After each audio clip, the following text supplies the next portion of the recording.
Bonjour et bienvenue dans Chrétienne, le podcast qui creuse la Bible pour servir Christ.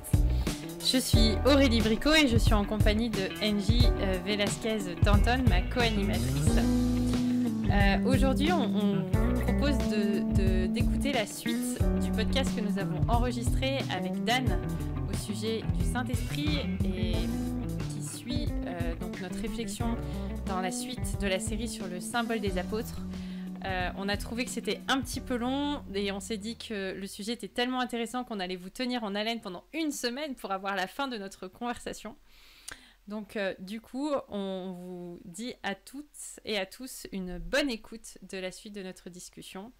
Et nous restons bien sûr à votre disposition pour toutes questions et commentaires. Du coup, pour essayer de bien comprendre la manière dont le Saint-Esprit s'articule dans la vie du croyant, tu nous proposes, Dan, de voir un petit peu les différentes étapes dans la vie du croyant, la manière dont le Saint-Esprit se manifeste. Tu peux peut-être nous expliquer un petit peu les mots compliqués, n'hésite pas à les définir. Yeah, je vais faire mon meilleur, Aurélie. Donc oui, bref, le Saint-Esprit opère et applique le salut. On voit ça dans l'Ancien Testament et dans le Nouveau Testament aussi. Donc, premièrement, la régénération. Je pense, j'ai tiré cette définition de Grudem, acte secret par lequel Dieu nous communique une nouvelle vie spirituelle. Elle est parfois appelée la nouvelle naissance. Un de mes pasteurs, il y a 20 ans, il a utilisé une image en utilisant un iceberg pour illustrer le point. La pointe de l'iceberg est la conversion. C'est ce que nous voyons quand quelqu'un est converti. Mais sous la pointe de l'iceberg se trouve 90% de sa masse. Et ça, c'est le travail de la régénération qui précède la conversion. Donc, pour le dire autrement, la conversion est précédée d'un travail énorme entreprise par l'esprit dans le cœur et l'esprit de l'individu. Donc, la régénération est le fait de donner la vie là où elle n'était pas encore présente. Elle n'était pas présente auparavant. La régénération est nécessaire parce que nous étions morts dans nos offenses et nos péchés. Éphésiens 2, verset 1. Donc, c'est intéressant, dans la théologie systématique de Louis Berkhof, dans sa section de salut et le Ordis Salutis, l'ordre de salut, comment Dieu applique le salut dans la vie d'un individu, il commence avec la doctrine du Saint-Esprit. Parce que nous, les réformés, on voit la régénération précède la foi qui sauve. Deuxièmement, le baptême dans l'Esprit Saint. Le baptême dans l'Esprit Saint est l'acte par lequel Dieu, par son Esprit, nous unit à Christ et à son Église. Ainsi, nous n'adhérons pas à la croyance courante selon laquelle le baptême dans l'Esprit Saint est un événement postérieur à la conversion. Il est en fait simultané à la régénération, qui est la même chose que la conversion. Il est impossible pour quelqu'un d'être chrétien et de ne pas avoir reçu le baptême du Saint-Esprit. Comme dit 1 Corinthiens 12, verset 13, nous avons tous en effet été baptisés dans un seul esprit pour former un seul corps, soit juif, soit grec, soit esclave, soit libre, et nous avons tous été approuvés d'un seul esprit. Donc, troisièmement, la plénitude de l'esprit. Quelquefois, il y a un peu de confusion entre le baptême dans le Saint-Esprit et la plénitude de l'esprit. J'ai réfléchi beaucoup par rapport à ça à nouveau pour préparer pour ce podcast. La plénitude de l'esprit, c'est simultané et consécutif à la régénération et au baptême du Saint-Esprit.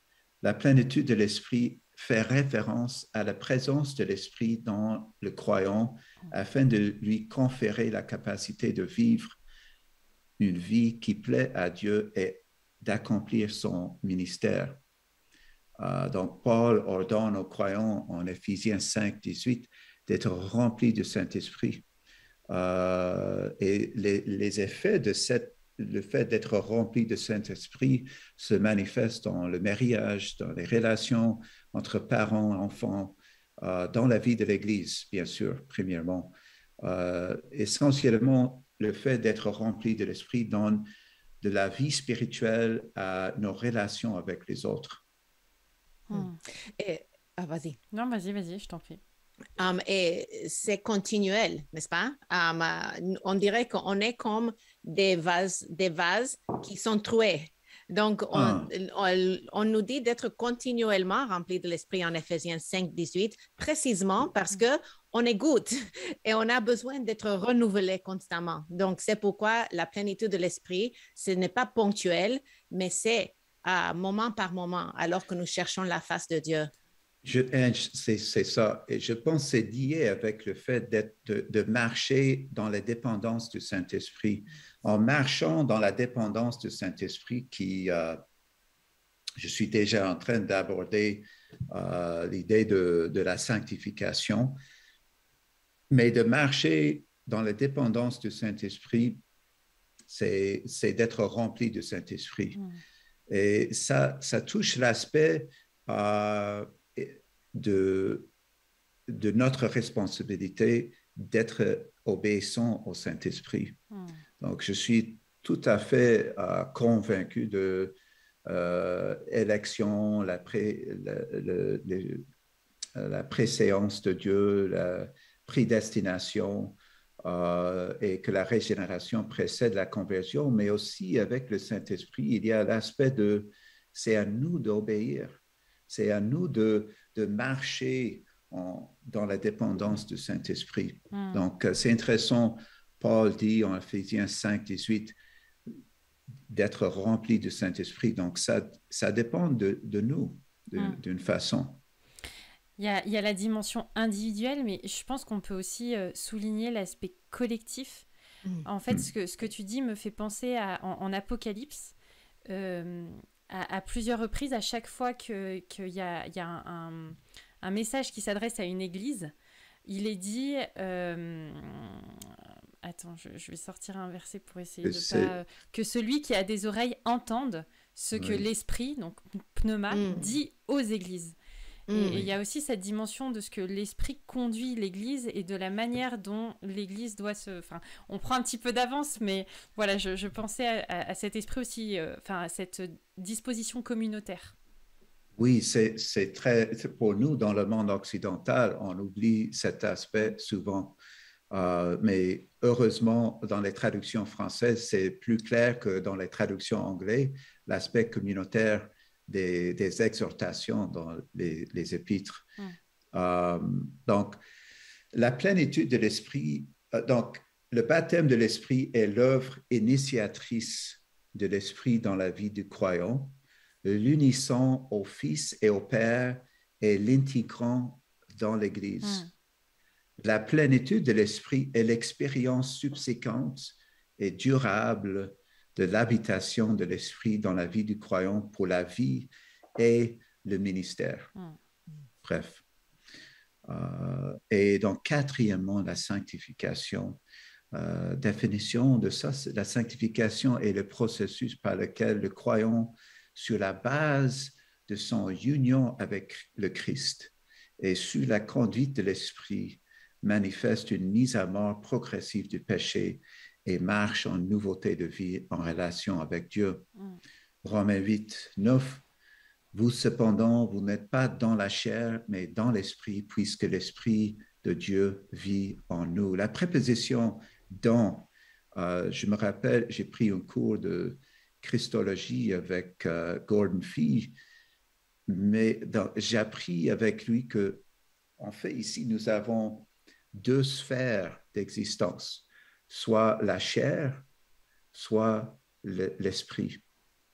Donc, la Bible enseigne qu'on était dans la sphère, dans le domaine d'existence de la chair, grâce à Adam, Romains 5, 12 à 14, Mais maintenant, en Christ, nous sommes dans le deuxième Adam, nous vivons dans la sphère du Saint-Esprit. Dans la chair, nous produisons des œuvres mauvaises. Ce qu'on voit dans Galates 5, toutes sortes de péchés sexuels. Mais la plupart des péchés en Galates 5, de vivre dans la sphère de la chair, ce n'est pas juste les péchés sexuels ou corporels, mais c'est les péchés relationnels. Mais de vivre dans l'esprit, dans la sphère de l'esprit, de marcher dans la dépendance de l'esprit. J'aime la traduction Semeur de Galates 5, 16 qui dit « marcher dans la dépendance du Saint-Esprit ». Je le trouve très utile, sa traduction de ce verset. De marcher dans la dépendance du Saint-Esprit, on porte le fruit du Saint-Esprit, l'amour, la joie, la maîtrise de soi, ainsi de suite. Donc, si les Écritures nous commandent de marcher dans l'Esprit, c'est parce que nous devons choisir, nous, si nous allons obéir ou non à la direction de l'Esprit. La sanctification n'est pas une inaction passive. Il s'agit plutôt d'un choix assuré d'obéir et de dépendre de l'Esprit dans nos luttes quotidiennes contre le péché. Amen. Tu nous as expliqué comment le Saint-Esprit nous régénère, nous baptise, nous remplit de son... oui, et nous sanctifie. Peux-tu maintenant nous parler un peu de la manière dont il nous donne ou nous équipe pour le service? Oui, donc il y a 3 textes qui décrivent les dons spirituels. Aurélie, est-ce que c'est bien le titre que j'ai mis ici, la dotation? Je ne suis pas convaincu avec mon français, mais on peut... Ouais, vas-y. Ouais. C'est pas clair pour moi, mais it's the giftings.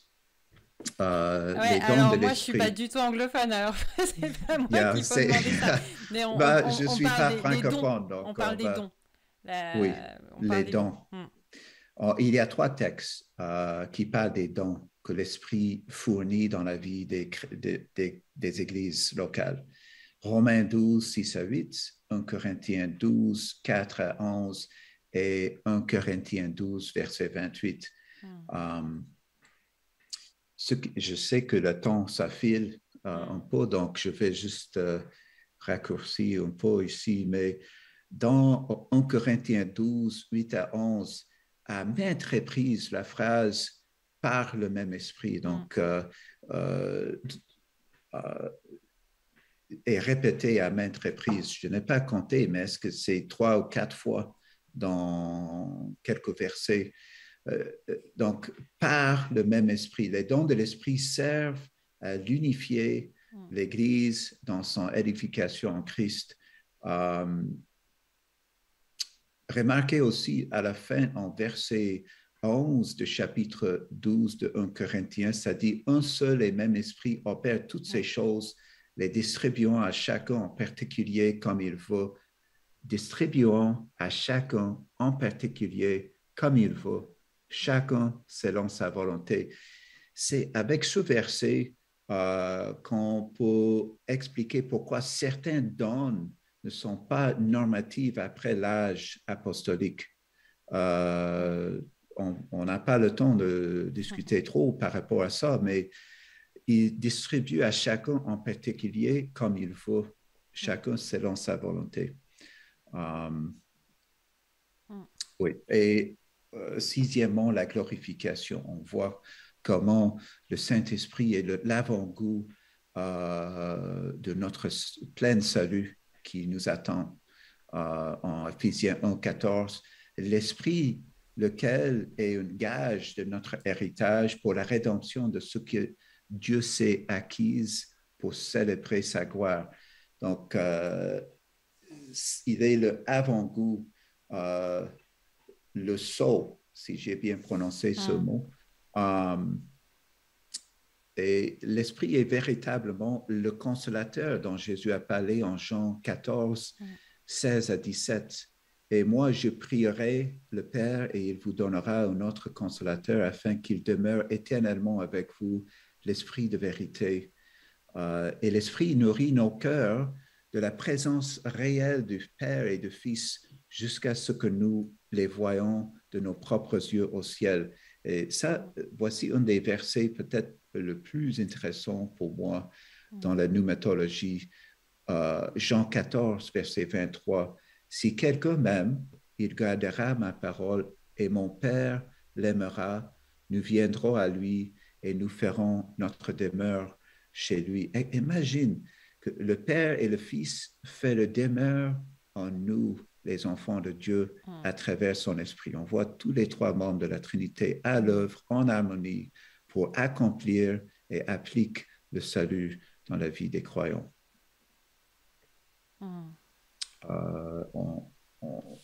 On a aussi donc le rôle, septièmement, le rôle unificateur de l'esprit. Donc, on a parlé de ça dans 1 Corinthiens 12, 13. Donc, c'est nous avons tous, en effet, été baptisés dans un seul esprit. On voit la même idée dans Éphésiens 4, quelque part. Donc, l'unité, le rôle unificateur de l'esprit de créer l'unité dans les églises. Et dernièrement, l'inspiration des Écritures.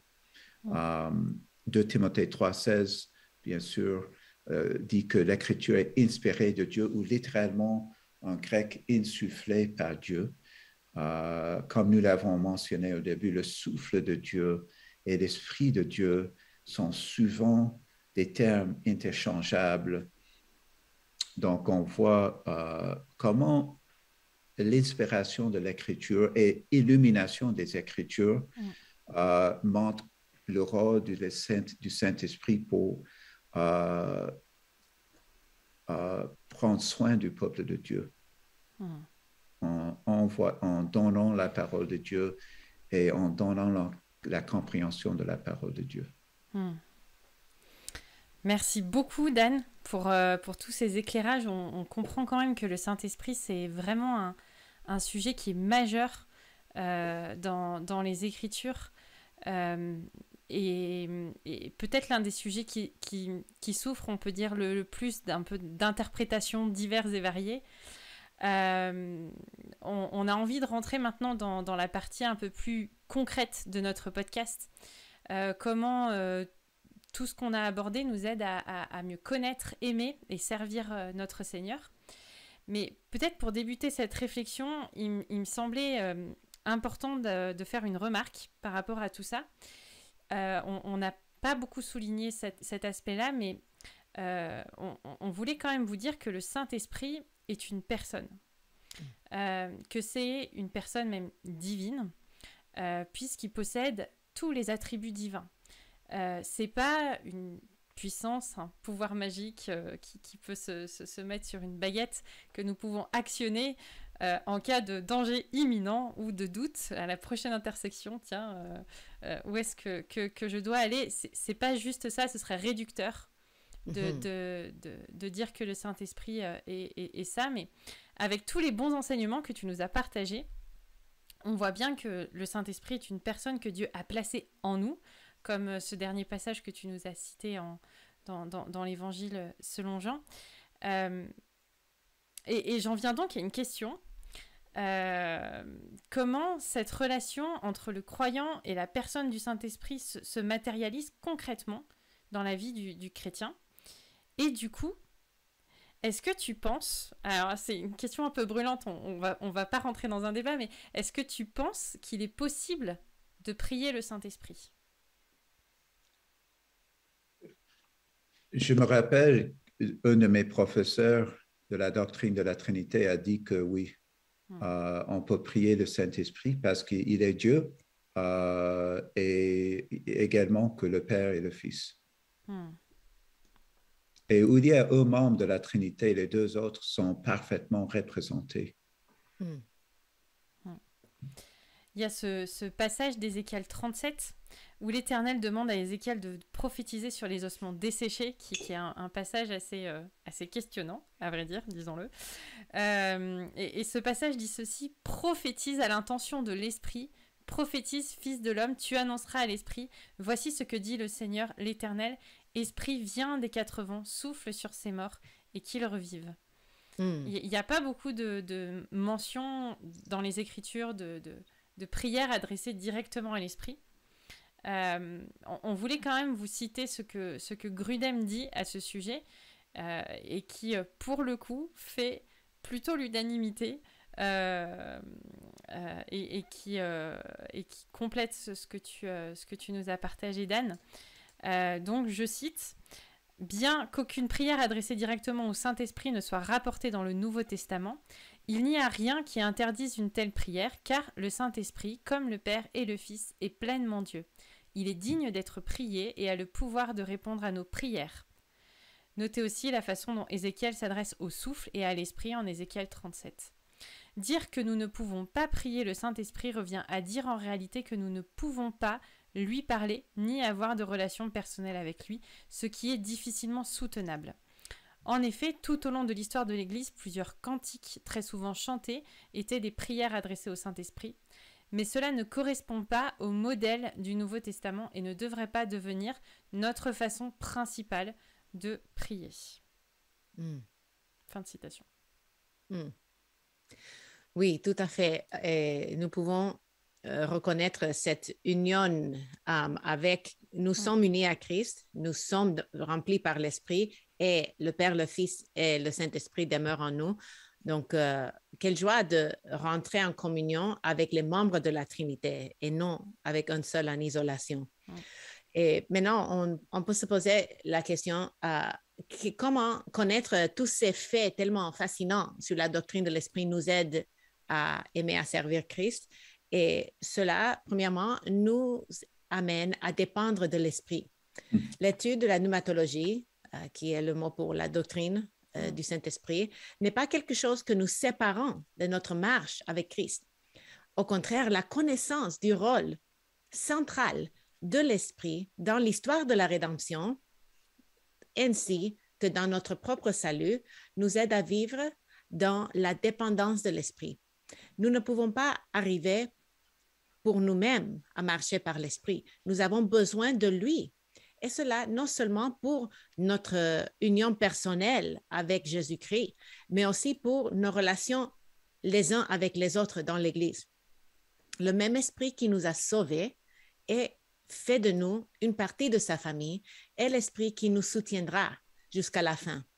Parfois, nous croyons à tort, que Dieu nous a ouvert les portes du ciel, de son royaume, mais que c'est à nous, ça nous incombe entièrement de veiller à nous comporter de manière de mériter d'y rester. Mais c'est totalement fausse, cette pensée, parce que du début à la fin, nous dépendons de l'Esprit pour nous garder. Comme il dit à la fin de Jude, à celui qui peut nous garder et nous faire apparaître devant lui sans tâche. Nous travaillons, comme il dit en Philippiens chapitre 2, nous ouvrons à notre salut avec crainte et tremblement, mais nous le faisons en sachant combien nous sommes incapables de vivre dans la justice par nous-mêmes. C'est pourquoi nous reconnaissons que c'est Dieu qui est à l'œuvre en nous pour le vouloir et faire son bon plaisir. C'est pourquoi j'apprécie ce qu'un de mes profs à la faculté de théologie a dit un jour concernant le 5e point du calvinisme. Il disait, nous ne croyons pas tant à la persévérance des saints qu'à la préservation des saints. C'est l'Esprit qui nous garde jusqu'à la fin. Je voulais vous partager dans le cadre de notre conversation cet extrait d'un livre que je suis en train de lire sur le symbole des apôtres. R.C. Sproul qui dit dans son livre qui s'intitule « La course de la foi », dit ceci au sujet de l'Esprit Saint.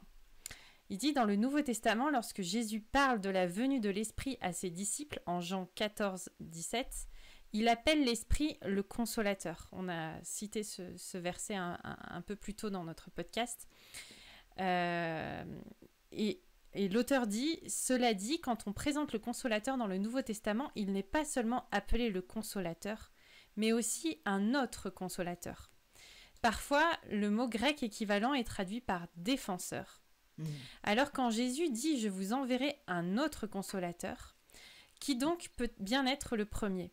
La réponse n'est autre que Jésus lui-même, puisqu'il annonce que pendant son absence, il enverra un autre consolateur, l'Esprit Saint, à travers lequel il sera toujours présent dans la vie de chaque croyant. Le mot consolateur évoque une personne qui prend place à nos côtés et qui nous démontre une tendre empathie à l'égard de notre douleur et de notre tristesse. En effet, l'une des fonctions du Saint-Esprit est de nous consoler en temps de deuil, de crise et de tragédie, mais ce n'est pas exactement ce que Jésus veut dire quand il emploie ce titre. Le mot grec qu'il utilise est le titre que l'on donnait à cette époque à un avocat de la défense qui était disponible en période de trouble. Jésus a envoyé l'Esprit pour être celui qui se tient aux côtés des chrétiens au milieu de la bataille, de la lutte et de la crise. Ce genre de défenseur est quelqu'un qui vient fortifier, affermir. Jésus a promis de donner le Saint-Esprit aux chrétiens en guise d'alliés pour se tenir à leur côté et les encourager. Fin de citation. Ça me paraissait important de vous partager cet éclairage-là que j'ai trouvé très encourageant, très pertinent. C'est d'un secours inestimable de savoir que dans les temps difficiles, Dieu a déjà tout prévu d'avance pour ses enfants. Il pourvoit à nos besoins par la présence et la consolation de l'Esprit Saint. Gloire à Dieu. Est-ce que je peux ajouter quelque chose? Je vois que donc Romains chapitre 8, c'est un texte, un chapitre clé, mais je n'ai pas encore cité le fait qu'il n'est pas juste un avant-goût de la gloire et que nous gémissons du fond du cœur en chapitre 8, verset 23, mais chapitre 8, verset 26 de Romains, de même l'Esprit vient nous aider dans notre faiblesse. Même, en effet, nous ne savons pas prier comme il faut, mais l'Esprit lui-même intercède en gémissant d'une manière inexprimable. Cet aspect, Aurélie, c'est vraiment, le Saint-Esprit nous aide dans notre faiblesse en attendant d'être avec le Seigneur pendant les années qui restent dans nos vies. Oui. Merci Seigneur. La deuxième application que nous pouvons tirer de cette étude de la pneumatologie, c'est que cela nous rappelle de notre finitude. Lorsque nous considérons l'œuvre de l'Esprit dans la création de l'univers, cela nous rappelle combien nous sommes limités, notre caractère de créature, en tant que créature. Nous apprécions la beauté de la création et prenons conscience du rôle que l'Esprit y joue. L'Esprit apporte l'ordre et la vie à partir des ténèbres et du chaos. Cela illustre son caractère et sa mission que nous verrons également dans le monde spirituel, n'est-ce pas? Tout cela produit l'humilité et l'adoration. J'aimerais partager aussi une autre application possible. Connaître qui est le Saint-Esprit, pourquoi Dieu nous l'a donné, quelle est son utilité dans notre vie quotidienne, ça devrait tout changer. On a une nouvelle loi qui est inscrite sur notre cœur que l'Esprit nous contraint de suivre. Nous sommes invités à renoncer, faire mourir la chair, pour que Dieu croisse et que nous ressemblions à Jésus chaque jour un peu plus. Et parfois, je rencontre des chrétiens qui pensent que parce qu'ils ont le Saint-Esprit, tous leurs désirs, toutes leurs pensées, toutes leurs idées, tout vient de là. Et en fait, j'aimerais insister un peu sur ce point parce que le changement, c'est vraiment quelque chose dont on parle peut-être pas assez, et notamment dans les églises, mais ce changement-là qui doit s'opérer dans nos vies, ce renouvellement, c'est l'Esprit qui le conduit et qui agit en nous. On parle de comprendre, d'accepter l'autre dans ses différences, on parle de tolérance, mais la foi chrétienne, c'est de changer. Nous devons tous, en tant que chrétiens, garder bien à l'esprit que Dieu a démarré un grand chantier en chacun de nous et qu'il n'est pas juste question de penser autrement, il est question de naître à nouveau, de fonctionner différemment. Et le Saint-Esprit est là pour nous transformer de la tête aux pieds pour que tout dans notre vie soit rendu conforme à Jésus. C'est l'ordre de mission du Saint-Esprit finalement, de tout changer en nous. Est-ce que Dan, tu voudrais partager quelque chose avant que nous allions vers la conclusion? Euh, non, pas d'autre chose. Je pense que j'ai parlé assez. J'ai rempli le temps. Ok. Avant de conclure, on a toujours une question qu'on aime poser à nos invités. Comme tu le sais, notre podcast est un podcast qui creuse la Bible pour servir Christ. Et notre question que nous aimons poser, c'est comment est-ce que toi, Dan, est-ce que tu creuses la Bible personnellement? C'est-à-dire pas pour préparer une prédication ou un enseignement, mais dans le cadre de ta méditation personnelle, est-ce que tu as des petits conseils, des choses à nous partager à ce sujet? Oui, une seule chose, c'est, même si c'est bon de lire beaucoup de chapitres à la fois, je trouve quelquefois c'est nécessaire pour moi de focaliser sur une péricope ou une phrase et de creuser davantage dans une petite section. Et je le trouve quelquefois, ça m'aide beaucoup. Ça m'aide beaucoup toujours.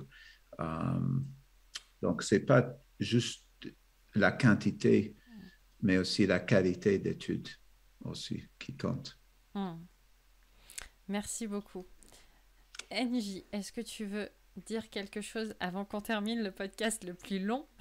J'ai nommé le podcast le plus long de la vie de chrétienne. Je n'ai rien à ajouter sauf merci. Merci à Dan, merci à Aurélie d'avoir accepté que j'amène mon cher bien-aimé avec nous. Eh bien, écoute, c'était un grand plaisir. Vous revenez quand vous voulez, tous les deux. C'était vraiment, vraiment très intéressant. Merci encore, Dan, pour tout le travail que tu as engagé sur ce podcast. Et voilà, donc on vous redit que vous pouvez nous écrire à chrétienne@toutpoursagloire.com si vous souhaitez interagir avec nous, discuter, aller plus loin par rapport à ce que nous avons pu échanger. On vous remercie pour votre patience et votre écoute. Presque un podcast d'1 heure. On s'excuse pour cette grande longueur, mais on espère que voilà, le sujet vous a passionné comme il nous a passionné. Et on vous redit à la semaine prochaine. À bientôt, Angie. À bientôt. À bientôt, Ciao. Dan. Merci.